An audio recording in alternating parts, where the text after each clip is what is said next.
Muito bem, Paula, eu escolhi aqui, nós estamos começando um ano, né? Sempre que começa um ano, é bom a gente renovar nossas energias, né? E a nossa espiritualidade.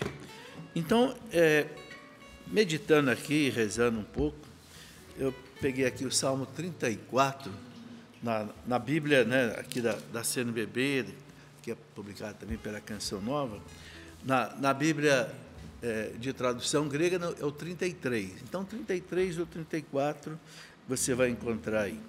E aqui tem, inclusive, um tema muito interessante, né? Vede como é bom o Senhor. É o título desse salmo. Eu vou usar apenas alguns versículos, porque o salmo é grande, ele tem 23 versículos. Eu vou intermear algumas passagens aqui do salmo com algumas citações de grandes santos da igreja. Ajuda a gente a fazer aí esse mix aí, né? Mas o salmo começa dizendo o seguinte, eu vou usar o versículo 1, depois o versículo 5, 8, 18 e 20. Tá? Vou pegar aí alguns desses versículos. O versículo 1 começa dizendo o seguinte, né? Ou melhor, o versículo 2, né? Bendirei o Senhor em todo o tempo, seu louvor estará sempre na minha boca. Pronto, eu acho que isso aí já é um programa de vida espiritual, né? Bendirei o Senhor em todo o tempo, né? Seu louvor estará sempre na minha boca. Santo Agostinho fala assim, se você tem o desejo de rezar, você já está rezando. Se você tem o desejo de louvar a Deus, você já está louvando. Então, mesmo trabalhando, mesmo fazendo tantas outras coisas, né, a gente pode estar sempre dando graças a Deus, né? É uma coisa que, muitas vezes, na correria da vida, a gente acaba esquecendo, né? De dar graças a Deus, louvar a Deus. Somente diz aqui, bendirei o Senhor em todo o tempo.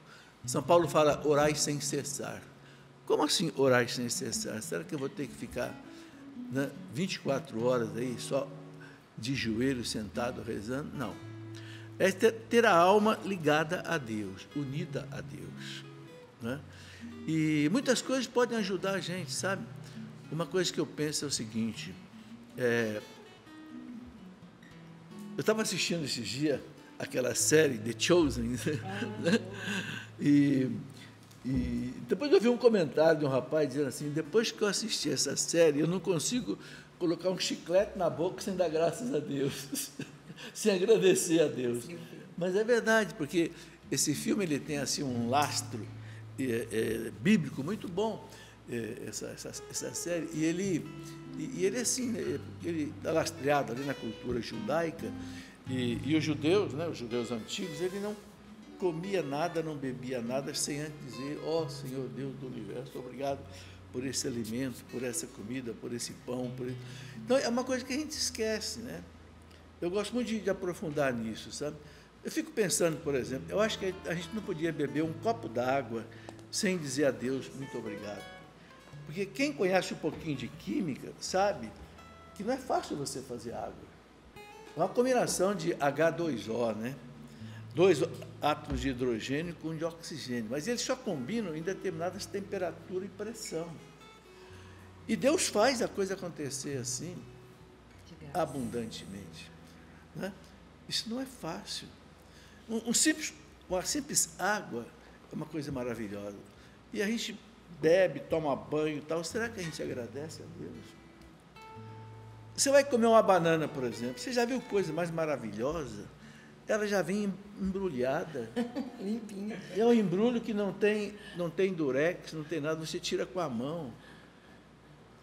E ela já vem pronta, no gosto que você... Se você não gosta de banana maçã, tem banana nanica, tem banana prata, tem banana ouro, tem banana... Tem tudo da terra. Veja como Deus é bom. Então, se a gente não pensar nisso, a gente não tem motivo para louvar, motivo para agradecer. Então, quando o salmista fala, bendirei o Senhor em todo o tempo, sabe, tudo que a gente faz, tudo que a gente tem, tudo que a gente é graça de Deus. Não há o que exista aqui nessas mesas, não há o que a gente esteja fazendo que não seja graça de Deus. É uma coisa impressionante. Bom, eu quero pular para o versículo 5, em que o salmista diz assim: busquei o Senhor e Ele respondeu-me, e de todo temor me livrou. Busquei o Senhor e Ele respondeu-me, e de todo temor me livrou. Isso é uma coisa importante. O demônio põe muito temor na cabeça da gente, sabe? Sobretudo à noite. Uma vez eu li de um psicólogo dizendo que a maior parte dos medos que a gente tem são coisas que não acontecem. E acontece aquilo que você nem pensou. Você perde o sono, preocupa por causa de uma coisa, o que eu vou fazer na manhã, mais tarde, com esse filho, né?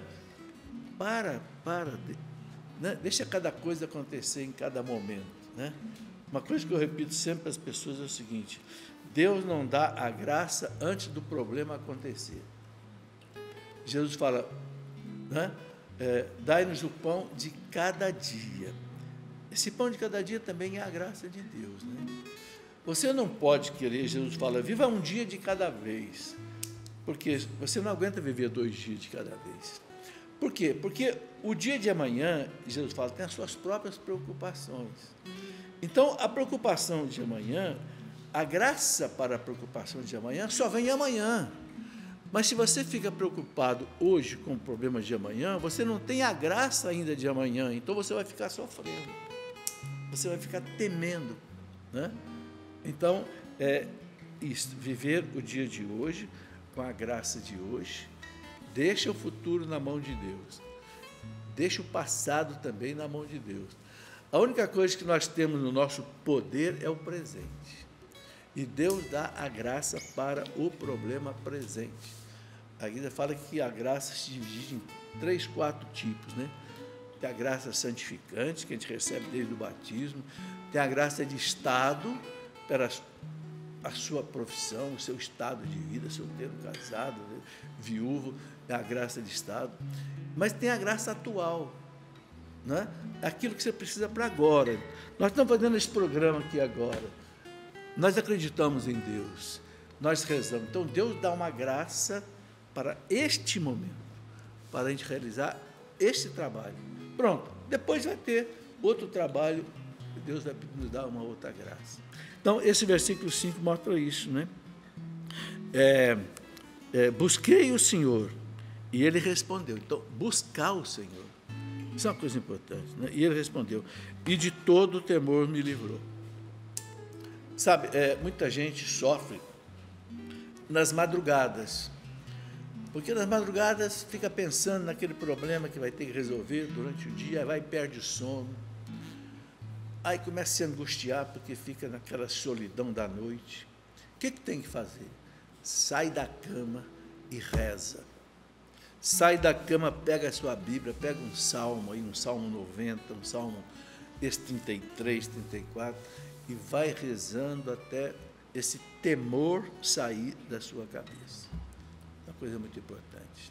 Eu quero permear aqui com uma frase de Santa Teresinha do Menino Jesus, né? Aquela criança maravilhosa de Deus, né? Ela fala assim: invoca teu Deus, cujo amor eterno, confia-lhe o futuro. Confia o futuro, põe o futuro na mão de Deus, né? Porque a gente não sabe o que vai acontecer amanhã.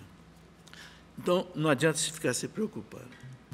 O versículo 8 desse salmo diz assim, é maravilhoso esse versículo: o anjo do Senhor acampa em volta dos que o temem e os salva. Olha que bonito. O anjo do Senhor acampa ao redor, né, dos que o temem e os salva. Então, se a gente teme a Deus, a gente tem que acreditar que o anjo de Deus, ou os anjos de Deus, vão nos proteger. Então, durante todo esse ano que está começando, não deixe de invocar teu anjo da guarda, pelo menos 3 vezes por dia.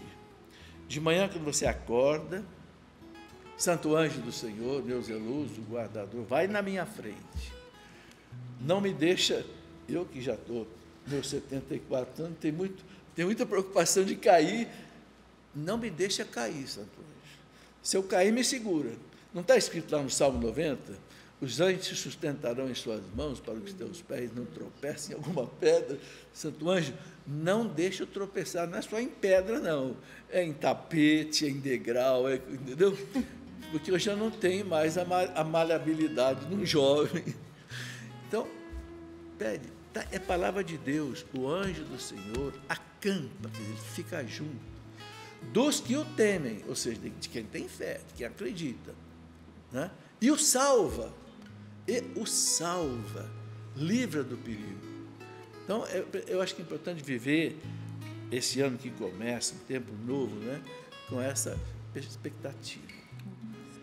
Vou colocar uma frase, né, que é de Santa Teresa de Jesus. Diz que tem a Terezinha e a Teresona, né? Agora é a Teresona, a Teresa de Ávila. Ela dizia assim, vida é viver de modo a não temer a morte, nem outra consequência no mundo. Não temer. Uma frase que Jesus falava muito, não temas. Eu lembro aquela passagem do Evangelho, que ele ia indo para ressuscitar a filha de Jairo, né? Mas não é que uma mulher atrapalhou no meio do caminho, aquela hemorroíça, né? Tinha aquele fluxo de sangue de 12 anos. Eu acho que o Jairo ficou pensando assim, meu Deus do céu, essa mulher vai atrapalhar, minha filha vai morrer lá em casa, não vai dar tempo do senhor chegar lá, né? E aí Jesus falou o que para o Jairo? Não temas, creia somente. Curou a mulher, foi lá, ressuscitou a filha dele. Então, não temas. O temor realmente é a pior coisa que pode acontecer na nossa vida. E, olha, 90% é tentação. A área da nossa psicologia, que o demônio mais age, você é psicóloga, né? Não. Não? Você jornalista. Mas os psicólogos dizem que os santos dizem que a área que o demônio mais age é na imaginação. Entende? E o Vitor Hugo dizia que a imaginação é a louca da casa. É que nem um macaco em casa de louça, né? A imaginação, se você não segurar ela, se você deixar a sua imaginação voar, ela causa muito medo, muito temor. Então, consagre a imaginação a Deus. Consagre a sua imaginação, né? Eu peço sempre na missa, sabe, quando eu comungo, Jesus, eu peço que o teu sangue, né, como que blinde a minha imaginação. Não permita que o demônio venha atuar na minha imaginação. E aí que ele age, é na imaginação da gente. E muitas vezes a gente sofre, né, como já falei aqui, sem um motivo muito real. Bom, vamos para o Salmo, o versículo melhor, 18. No versículo 18, tem uma coisa muito bonita também, ele fala assim, né? Os justos clamam e o Senhor os ouve, salva-os de todos os perigos. Eu gosto muito desse Salmo, porque esse Salmo, ele insiste nisso, né? Quando você acredita em Deus, Deus resolve, Deus vem em nosso socorro, né? Vamos colocar aqui mais uma frase, né? Santo Afonso de Ligório, doutor da igreja. Eu gosto muito dos doutores da igreja, né? Veja que esses três que eu já citei que são doutores da igreja: Santa Teresinha, Santa Teresa d'Ávila, Santo Agostinho, Santo Afonso de Ligório. Santo Afonso de Ligório, ele tem um livro maravilhoso que eu aconselho a todos que leiam, né? A Prática do Amor a Jesus Cristo. É um dos melhores livros que eu li na minha vida. O que é amar Jesus Cristo? A prática do amor a Jesus Cristo. E aqui eu tirei uma frase lá que ele diz assim, se estivermos unidos à vontade divina em todas as tribulações, é certo, vamos nos tornar santos e seremos os mais felizes do mundo. Olha que coisa interessante, ele está ligando duas coisas que parece para nós paradoxal. Ligar a tribulação com ser feliz. Qual é o milagre que faz esse nexo entre a tribulação? Ele fala, o milagre é esse, se estivermos unidos à vontade divina em todas as tribulações. Ou seja, se eu olho para a tribulação como alguma coisa que Deus permite na minha vida, porque, de certa forma, aquilo vai trazer um bem para mim, mesmo que eu não sinta, né? Ninguém gosta de tomar uma injeção, né? Mas sabe que a injeção é para curar, né? Eu, por exemplo, tenho um espinho na carne, né? Não sei porquê, meu organismo não absorve vitamina B12. Então, a dona Priscila quer que todo mês eu tome uma injeção de como é que chama? Um remedinho vermelho, assim, aquilo dói quando entra na carne. Vai ter que tomar. Cetoneurinho, um negócio assim, né? Mas aí, ó, fazer o quê? Eu tenho que tomar, porque se eu não tomar, minha B12 desce, dá dor nos nervos, dá dor nas pernas. Entendeu? Então, é isso, né? Mas se eu aceito isso, né? Isso, de certa forma, vai me trazer felicidade. Por quê? Porque eu vou poder viver bem. Se não fosse isso, né? A gente não pode fazer. Então, Santo Afonso, essa frase dele é muito forte, né? Mesmo na tribulação, a gente pode ser feliz. Desde que você veja na tribulação também uma ação de Deus. Aqui eu quero colocar uma coisa muito importante. Deus não é o autor do mal. Deus não produz o mal. Não. Mas Deus permite, muitas vezes, que o mal aconteça. Porque não foi Ele que criou o mal. A gente sabe que o mal é fruto do pecado. Não só do meu pecado, mas do pecado de toda a humanidade. São Paulo fala na carta aos Romanos, né? O salário do pecado é a morte. Romanos 6, 23. O salário do pecado ou seja, o sofrimento é consequência do pecado. Bom, Deus é pai, mas não é paternalista. O homem peca, o homem erra, Deus deixa que o homem assuma com as suas consequências. Por isso que existe o mal no mundo. Mas Deus sabe fazer uma coisa maravilhosa, transformar o sofrimento em matéria-prima de salvação. Guarde essa frase. Essa frase não é minha, essa frase é de Michel Coat, aquele grande padre francês que escreveu aquele livro, Construir o Homem e o Mundo, que, aliás, Padre Jones gostava muito, Construir o Homem e o Mundo, né? Michel Coat dizia, Deus sabe transformar o sofrimento em matéria-prima da salvação. Eu faço aqui uma comparação. O lixo, né? O lixão é uma coisa terrível, né? O lixo polui, o lixo é terrível, né? Contamina. Mas o que estão fazendo com o lixo hoje? Estão reciclando o lixo. Então, do lixo hoje, estão tirando adubo, estão tirando gás metano, gás butano, estão tirando energia, estão fazendo até matéria até para construir casas. Ou seja, o lixão está sendo reciclado, está sendo transformado em matéria-prima. Deus sabe pegar o sofrimento e transformar em matéria-prima de salvação, né? Desde que a gente olhe o sofrimento com essa fé que fala aqui Santo Afonso de Ligório. Mas vamos dar um passo à frente. Vamos para o Salmo, para o versículo, né? Já peguei aqui o versículo 18, vamos para o versículo 20. É o último versículo que eu quero pegar desse Salmo. O versículo 20 diz assim: muitas são as desventuras do justo, mas de todas o Senhor o livra. Tem uma outra tradução na Bíblia da Ave Maria que diz assim: muitas são as tribulações do justo, as provações do justo, mas de todas as livra o Senhor. Você é justo, ou seja, você ama a Deus, você procura viver de acordo com a vontade de Deus, então você vai ter muitas tribulações. Porque está escrito aqui, são muitas as tribulações do justo, mas de todas as livra o Senhor. Então calma. Quando bater a tribulação, diga, vai passar. Vai passar. De todas as livra, é palavra de Deus. Não vai ficar nenhuma sem resolver. De todas as livra o Senhor. Quem já viveu bastante, quem já teve bastante problema na vida, como eu já tive, Quando você olha todas essas coisas com a fé, você vê que uma hora termina, uma hora passa.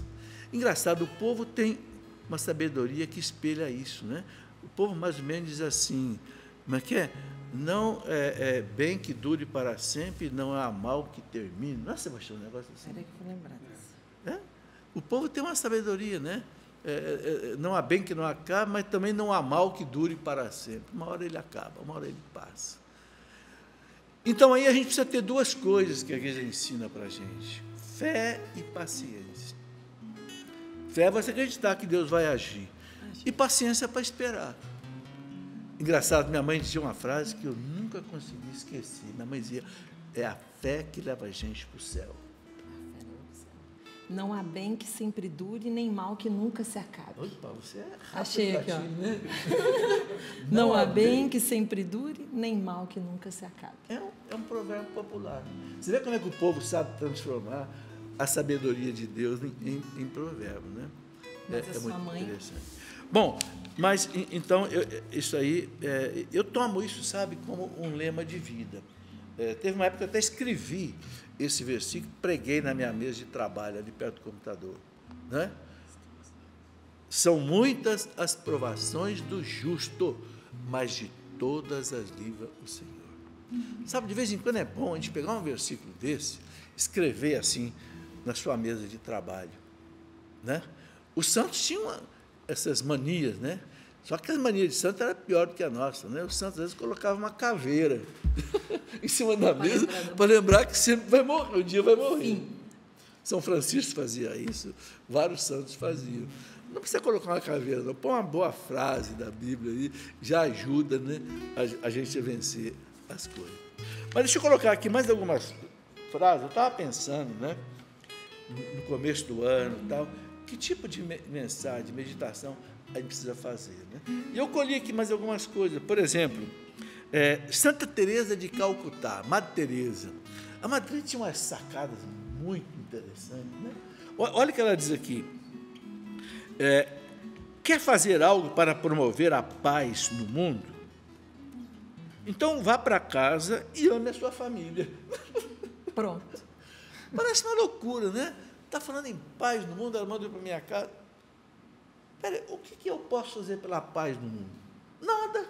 Eu não posso ir lá na ONU, eu não posso ir lá em Israel acabar com aquela guerra lá, não posso ir lá na Ucrânia.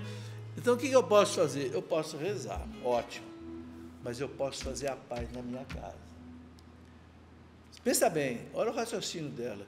Se houvesse paz em todas as casas, em todas as famílias, haveria paz naquela cidade. Se houvesse isso em todas as cidades, haveria paz no país. Se houvesse isso em todos os países, haveria paz no mundo. Né? Ou seja, a semente da paz está na família. Né? A guerra mundial começa na família, no coração de cada um. Então, Madre Teresa é sábia, né? É sábia. Ela tinha umas coisas impressionantes. Eu lembro de uma frase dela também, quando ela falava, por exemplo, do aborto, né? Ela dizia assim, nunca vai haver paz no mundo enquanto houver aborto. Mas por que, Mário? Claro, se eu dou o direito à mãe para matar o seu filho, eu não vou poder proibir um homem de matar outro. Se eu dou o direito à mãe de matar o seu filho, que é a coisa que a mãe mais ama, eu estou dando direito a um homem matar outro. E como é que vai haver paz no mundo? O raciocínio de Madre Teresa é uma coisa realmente brilhante, né? Mas vamos em frente. Tem um outro pensamento aqui que eu gosto também. São Francisco de Assis. O Padre Jonas gostava dessa frase. Eu acho que até fez uma música, não sei se foi ele que fez, eu acho que o Sebastião vai lembrar. Né? Faça as coisas devagar. Ele, faça poucas coisas, mas as faça bem. Isso. Então, São Francisco fala assim, ó, comece fazendo o que é necessário. Depois do que é possível, em breve estarão fazendo o impossível. Então, tá aí, começa devagar, faça aquilo que, como é que ele fala aqui? O que é necessário. O que é necessário? A minha profissão, o meu trabalho é o necessário. Depois você faça o que é possível, algo mais. Daqui a pouco você está fazendo aquilo que você acha que você nunca poderia fazer. E é assim mesmo. É assim mesmo. Quando eu fico pensando na Canção Nova, eu acho que o Padre Jonas nunca pensou na Canção Nova no tamanho que ela chegou. Mas ele fazia o que era necessário. Eu conheci ele quando não existia Canção Nova, nem existia renovação carismática, nem nada. Mas ele, homem, fazia o que era necessário. Ele era professor na faculdade em Salesiano, em Lorena, preparava a aulinha dele, me lembro na salinha dele ali. Era necessário. Começou a fazer mais do que era possível. Quando o Dom Antônio pediu para ele evangelizar os jovens, tal, fez o possível. Fez o impossível. Extraordinário. Então, eu acho que a gente também tem que ser assim, devagar e sempre. E a graça de Deus vai... Eu acho que todos nós que estamos aqui, a gente talvez não tenha pensado em chegar onde nós chegamos. Eu nunca pensei de um dia estar aqui na frente de uma televisão, fazendo programa. Nunca. Nunca pensei em escrever livro. Nunca pensei em fazer palestra. Mas Deus vai empurrando a gente. Então, agora é preciso ter essa fidelidade. Faz o necessário, faz o possível. Daqui a pouco você está fazendo o que você não esperava fazer. O que mais? Vamos aqui para mais uma frase. Santa Teresa d'Ávila. De novo, a Santa Teresa. O Senhor não olha tanto a grandeza das nossas obras, mas o amor com que elas são feitas. Isso é muito importante.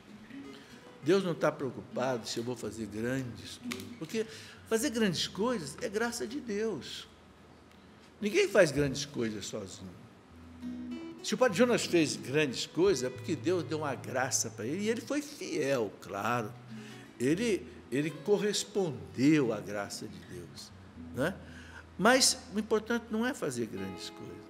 Como é que ela fala aqui? Eu gosto muito disso. Mas o amor com que elas são feitas. Eu gosto de pegar o exemplo de Santa Teresinha. O que Santa Teresinha fez? Nada.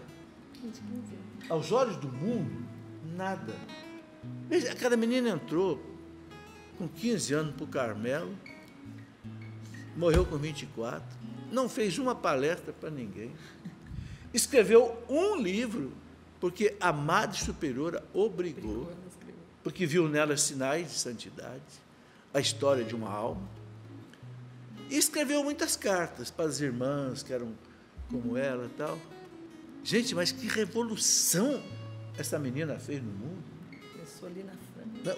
Quando o Papa Pio X canonizou, disse, é a maior santa dos tempos modernos. O que ela fez? Ela não fundou uma congregação como os grandes santos fundaram. Você não conhece um milagre que Santa Teresinha tenha feito. Ela fez. Fez porque no processo de canonização. Mas, sabe, não é... Mas o que ela fez? Ela entregou a vida para Deus naquilo que ela vivia ali no Carmelo. Deus mostrou para ela um momento que o sofrimento dela ia ser salvação para muitos sacerdotes. Então ela disse, então está aqui, ofereço a minha vida. Né? Hoje você vê Santa Teresinha, quem não conhece Santa Teresinha hoje? É padroeira da França, junto com Santa Joana d'Arc. Então, é fazer bem... Então, é o seguinte, eu gosto muito daquela frase de São Paulo, do tempo, está marcando o tempo para nós aí, né? A gente começa a falar e esquece do tempo. Não, pode ir. Hoje a gente vai aproveitar, professor. A minha falecida esposa dizia que eu não podia ver um tijolinho, que eu já queria subir em cima para fazer uma palestra.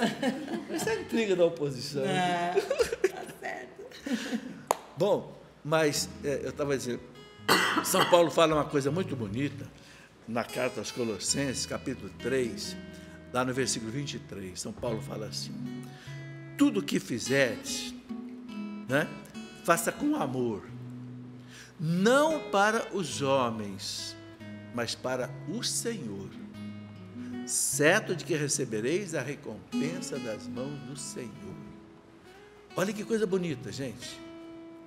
A gente pode fazer alguma coisa para o patrão, para receber a recompensa do patrão, ou você pode fazer alguma coisa para Deus e receber a recompensa de Deus.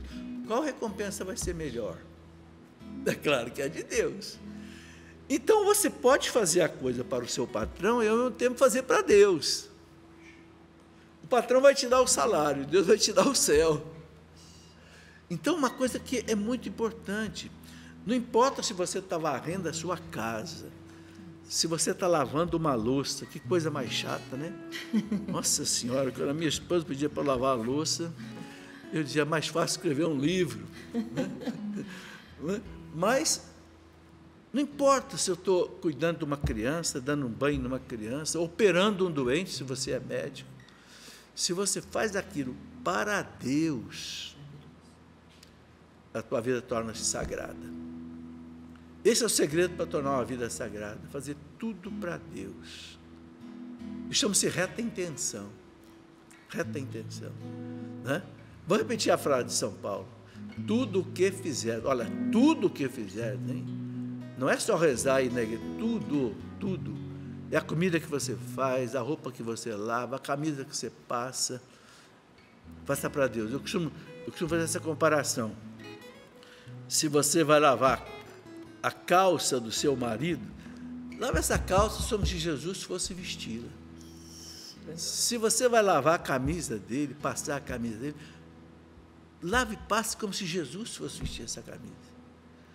Se você é professor, vai dar aula, prepare a sua aula, capriche a sua aula, como se Jesus estivesse assistindo na primeira fila. Tenho certeza que ninguém ia matar a aula, não. Ninguém aceita esses professores chatos que de vez em quando a gente tem, né, Paulo? Que não prepara a aula direito, né? Tem uns quebrados. Tem, sabe, gente?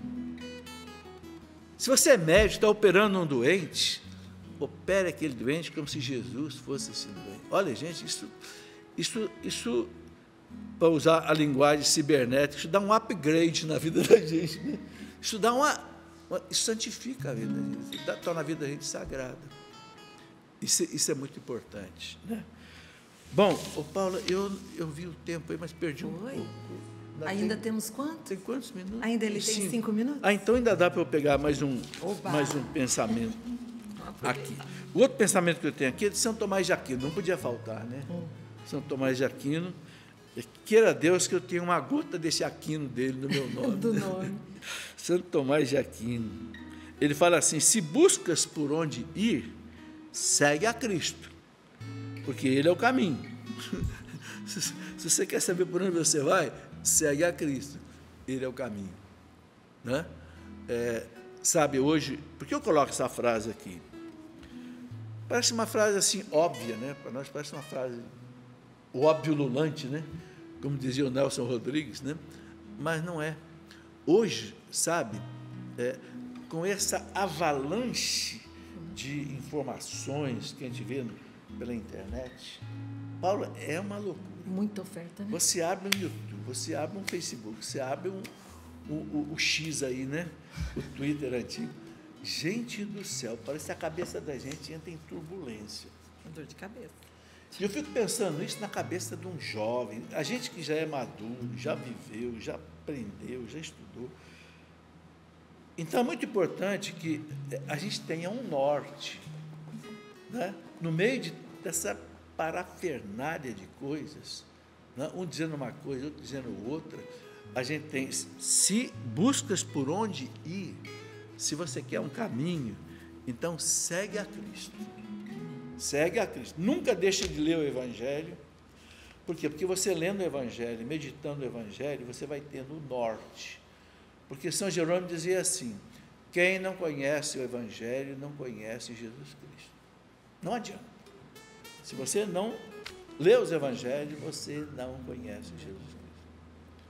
Porque aqui você tem a revelação dele, você tem o rosto dele. Né? Bom, para terminar, Paula, São Maximiliano Kolbe, aquele santo maravilhoso que morreu na perseguição nazista, né, porque ele era judeu, né, no campo de concentração, e a história dele é belíssima, né, não sei se todos sabem, né, ele estava no campo de concentração de Auschwitz, e havia uma regra ali no campo de concentração, que se um prisioneiro fugir, alguém do pelotão vai ser morto, porque alguém fugiu. E aí aconteceu um dia que alguém fugiu do pelotão dele, onde ele estava preso, né? E aí o capitão nazista lá sorteou: você vai morrer. E era um homem que casado, tinha filhos, e o cara começou a entrar num pranto, pelo amor de Deus, eu tenho mulher, tenho filho, não posso morrer e tal. Aí São Maximiliano Kolbe era padre, né? Eu morro no lugar dele. Pode? Pode. Trocou. E olha que coisa maravilhosa. Quando São Maximiliano Kolbe foi canonizado, este homem estava na canonização dele. E falou para o Papa João Paulo II: eu fui um covarde, eu é que tinha que ter morrido. No entanto, morreu um grande padre da igreja. O Papa falou para ele assim: você não foi covarde, não. Você deu um grande mártir, um grande santo para a igreja. Fica tranquilo. Que coisa maravilhosa. E um pai para a família dele. Então está aí. Então, a frase dele, para a gente encerrar: o verdadeiro progresso é interior. O exterior é consequência. Então, cuidando do interior, depois a consequência vem do exterior.